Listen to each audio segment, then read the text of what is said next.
Everyone hates you, old man. The words didn't just echo across the Thanksgiving table. They sank into my chest like something cold and permanent. For a moment, no one moved. Not my daughter. Not the guests. Not even him. And the worst part? No one said he was wrong. I didn't always sit at the edge of the table like that, quiet, forgotten, barely tolerated. There was a time when this house, this family, revolved around me. I built everything from nothing. 40 years ago, I worked double shifts, ate whatever I could afford, and saved every extra rupee just to buy this land. Brick by brick, I turned it into a home. Not just walls and a roof, but a place where laughter lived, where birthdays mattered, where my daughter learned to walk holding onto my fingers. Her name is Aisha. Even now, saying her name feels like holding on to something fragile. After her mother passed away, it was just the two of us. I became everything: father, mother, protector. I packed her lunches, stayed up through her fevers, clapped the loudest at her school events, even when I didn't understand half of what was happening. And she loved me for it. At least she used to. I still remember the day she brought him home. "Abba," she said, smiling in that hopeful way I could never refuse. "This is Kamran." He stood there in a neatly pressed shirt, shoulders straight, eyes steady. He shook my hand firmly. "Sir, I've heard a lot about you," he said. Polite, respectful, careful with his words. I liked him immediately. Or maybe I wanted to, because Aisha looked happy. And after everything she had lost growing up, I would have accepted anyone who gave her even a piece of that happiness. Cameron didn't take long to become part of the house. At first, he visited often. Then he stayed longer. Then eventually, he never really left. It happened so gradually, I didn't notice when things started shifting. He helped fix things around the house, small repairs I had been putting off. He insisted on paying for groceries sometimes. He'd sit with me in the evenings, asking about my past, my work, my struggles. "You're a strong man," he told me once. I remember that moment clearly. It felt genuine, and maybe that's why I trusted him. The wedding was simple. Just close family, a few friends. Aisha wore her mother's bangles, and when I saw her walking toward the stage, I had to look away for a second. Not because I wasn't proud, but because I was afraid of what came next. Letting go isn't something they teach you. It's something that quietly breaks you. After the wedding, they moved into the house with me. "It's temporary," Kamran had said, "just until we figure things out." I didn't mind. In fact, I was relieved. The house felt alive again. Laughter returned. The kitchen smelled like food cooked for more than one person. Even the silence at night didn't feel so heavy. For a while, everything seemed right, but small things started changing. At first, it was barely noticeable. Kamran began making decisions about the house, about expenses, without really asking me. Not directly, anyway. He'd phrase it like a suggestion, but it always felt final. "We should renovate the living room. I think it's better if we move your things to the smaller bedroom. It's quieter there. You don't need to worry about the bills anymore. I'll handle everything." Each sentence sounded reasonable. Caring even, but slowly. My space started shrinking. Aisha changed too, not suddenly. Not in a way you could point at and say, "There, that's the moment everything broke." It was quieter than that. She stopped sitting with me in the evenings. She started agreeing with Cameron more often, even on things she used to argue about. When I spoke, she listened, but not the way she used to. There was distance in her eyes, like she was somewhere else, or maybe like I was. Still, I told myself this was normal. Children grow up. They build their own lives. They don't need you the same way anymore. I repeated that thought like a prayer, even when something inside me whispered that this wasn't just distance. It was displacement. The first time I felt truly out of place was a small moment. So small anyone else would have ignored it. But I didn't. It was a Sunday morning. I walked into the kitchen and found them talking in low voices. They stopped the moment they saw me. Aisha forced a smile. "Good morning, Abba." Cameron nodded but didn't say much. I asked what they were discussing. "Nothing important," he said quickly. "Nothing important." Those two words stayed with me longer than they should have. Then came the changes to the house. Furniture replaced. Walls repainted. My old armchair, the one I had sat in for years, disappeared. One afternoon without warning. It didn't match the new look, Kamran explained. I nodded. What else could I do?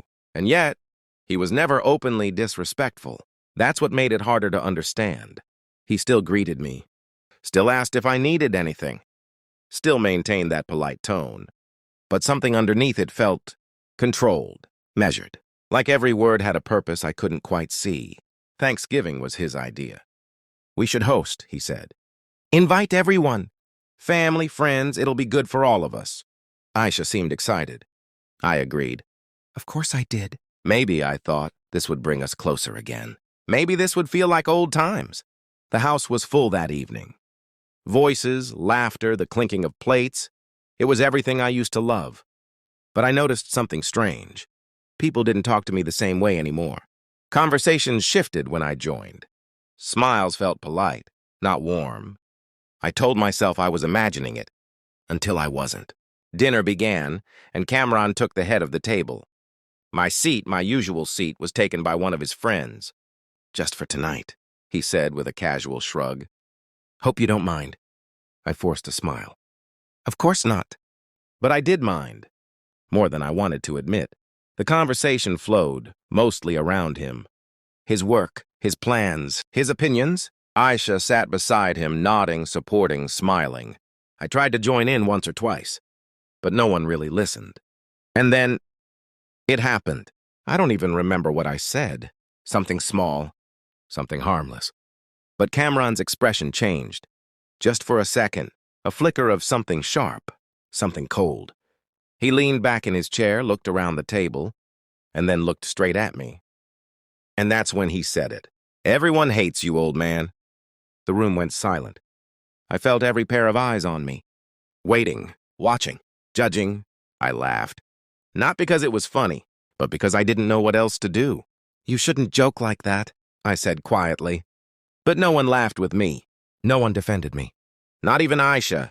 And in that silence, in that unbearable, suffocating silence, I realized something I had been refusing to see for a long time. This wasn't a joke. Kamran leaned forward slightly, his voice calm. Almost gentle. You really don't see it, do you? My throat tightened. See what? I asked. He glanced around the table again. And this time, people didn't look away. That's when I understood. Whatever was about to be said next was something they all already knew, and I didn't. And that was the moment everything began to fall apart. You really don't see it, do you? Kamran's voice was calm, too calm. The kind of calm that doesn't come from patience, but from certainty. My fingers tightened around the edge of the table. See what? I asked, though something deep inside me was already bracing for the answer. He didn't reply immediately. Instead, he looked around the room again, at the guests, at my daughter, at the people who were supposed to be my people. No one spoke. No one interrupted. No one told him to stop. That silence said more than any words could. Kamran exhaled softly, as if he had been waiting a long time for this moment. You make everything difficult, he said. Every decision, every change, every step forward. I blinked, confused. What are you talking about? I'm talking about this house, he replied, gesturing around. This life. You think you're still the center of it. His words were measured, almost rehearsed. But you're not, he continued. You haven't been for a long time. I turned to Aisha. She was staring at her plate. Aisha. My voice cracked slightly. What is he saying? She didn't answer. Not right away. And in that hesitation, something inside me began to crumble.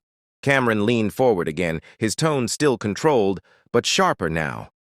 We've been trying to move forward, he said. To build something of our own. But you hold on to everything like it still belongs to you. I felt heat rising in my chest. Because it does, I said quietly. This is my home.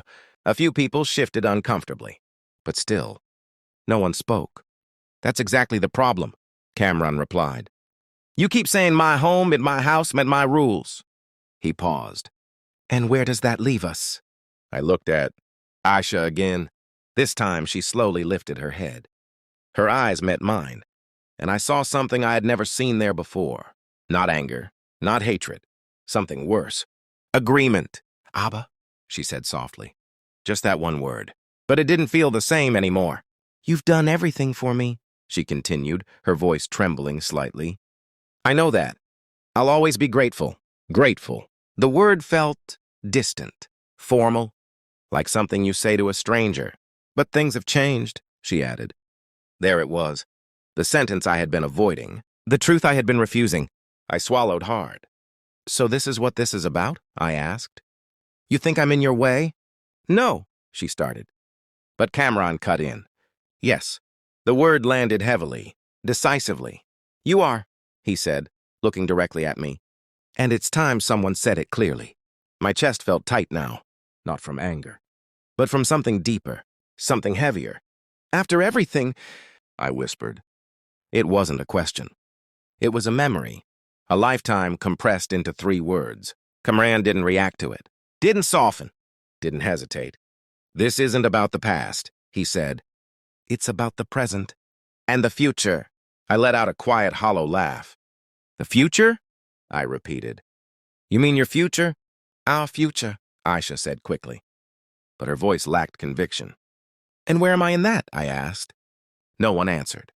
Not immediately, but they didn't need to, because I already knew. Cameron finally spoke. You're not, he said. The words didn't shock me. Not anymore. They just settled, like dust on something that had already broken. The room felt smaller somehow. The voices, the people, the warmth. It all faded into something distant and unreal. All I could focus on was the space between me and my daughter, a space that hadn't been there before, but now felt impossible to cross. I see, I said quietly. And for the first time that night, I meant it. A long silence followed, not the same silence as before. This one wasn't filled with tension. It was filled with finality. I pushed my chair back slowly. The sound echoed more than it should have. I didn't realize, I said, standing up, that I had become a guest in my own home. No one stopped me. No one argued. I looked at Aisha one last time. I never wanted to be a burden, I said. Her eyes filled with tears, but she still didn't speak. And that told me everything. I nodded once. Not to them, but to myself, as if accepting something long overdue. Enjoy your evening, I said quietly, and then I walked away from the table, from the noise, from the people, from the life I thought was still mine. As I stepped into the hallway, the sounds behind me slowly returned, soft at first, then louder. Conversations resumed, plates clinked, laughter even, as if nothing had happened, but everything had. I entered my room, the smaller room as Cameron had called it. For a moment, I just stood there, looking around, at the few things that were still mine. The rest had already been replaced, moved, erased. I sat down on the edge of the bed, and for the first time in years, the house felt unfamiliar. Not because it had changed, but because I finally understood I no longer belonged in it. I didn't cry. Not then. Some pain is too deep for tears. Instead, I reached for the old drawer beside the bed. The one thing no one had touched. Inside it were papers, documents, memories, things I had kept safe for years. My hand rested on them for a long moment. And then, slowly, I opened the drawer. Because if there was one thing they didn't understand, one thing none of them had realized, it was this. I may have built this house with love. I may have filled it with memories. I may have given everything I had, but I had also prepared for the day when I would have nothing left to give, and that day had finally come.